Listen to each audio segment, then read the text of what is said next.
Assalamualaikum warahmatullahi wabarakatuh. Wahai saudaraku yang dirahmati Allah, mengeluhkan ciptaan berarti mengeluhkan pada penciptanya. Keterkaitan antara ciptaan dan pencipta. Ungkapan ini menegaskan bahwa tidak ada pemisahan antara ciptaan dan penciptanya. Segala sesuatu yang ada di dunia ini terhubung dengan Tuhan, dan dengan demikian, mengeluhkan ciptaan berarti mengeluhkan kehendak Tuhan.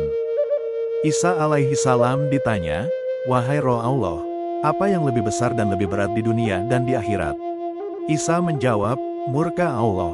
Mereka bertanya, "Apa yang bisa menyelamatkan dari itu?" Isa menjawab, "Kuasai dan simpan amarahmu. Itulah jalannya, ketika nafsu ingin mengeluhkan seseorang, hendaknya ia melawannya dan bersyukur serta berusaha untuk berpaling ke suatu batasan, di mana ia akan menemukan kecintaan pada orang lain di hatinya. Karena rasa syukur yang dibuat-buat adalah usaha untuk mencari cinta Allah." Maulana Syamsuddin semoga Allah menyucikan jiwanya berkata, mengeluh pada ciptaan berarti mengeluh pada pencipta.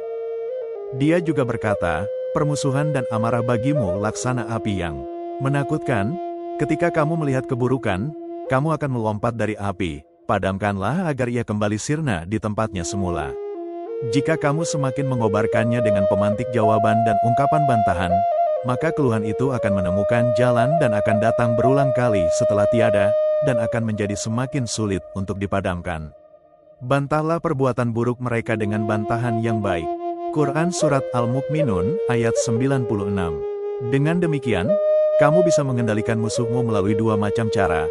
Pertama, ketahuilah bahwa yang menjadi musuhmu bukanlah daging dan kulitnya, melainkan pikirannya yang hina. Saat pikirannya dicegah dengan banyak bersyukur, ia pasti akan tercegah. Di satu sisi ini selaras dengan tabiat bahwa manusia adalah hamba kebaikan. Sementara di sisi yang lain kamu tidak meninggalkan sesuatu dari musuhmu yang bisa diperangi lagi. Seperti anak-anak, ketika mereka mengejek salah satu temannya dan temannya membalas dengan ejekan pula, maka mereka akan lebih bersemangat, sambil berkata dalam hati, "Hore, ejekan kita telah berhasil." Tetapi ketika temannya tidak terpengaruh oleh ejekannya, maka tentu mereka akan kehilangan minatnya untuk mengejek lagi. Kedua, ketika sifat pemaaf muncul dalam dirimu, musuhmu akan tahu bahwa tuduhannya adalah bohong dan pandangan dirinya terhadapmu keliru karena ia tidak melihat dirimu yang sebenarnya. Dari sini bisa diketahui bahwa yang hina bukanlah kamu, melainkan dirinya. Tidak dibutuhkan banyak alasan bagi seseorang untuk mengejar musuhnya jika kebohongan yang dibuat oleh sang musuh telah nyata dan tampak dalam pandangan mata.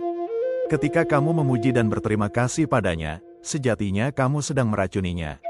Sebab ketika musuhmu menampakkan kekuranganmu, kamu telah menampakkan kesempurnaanmu. Karena itulah kamu dicintai oleh Allah dan orang-orang yang memaafkan kesalahan orang lain.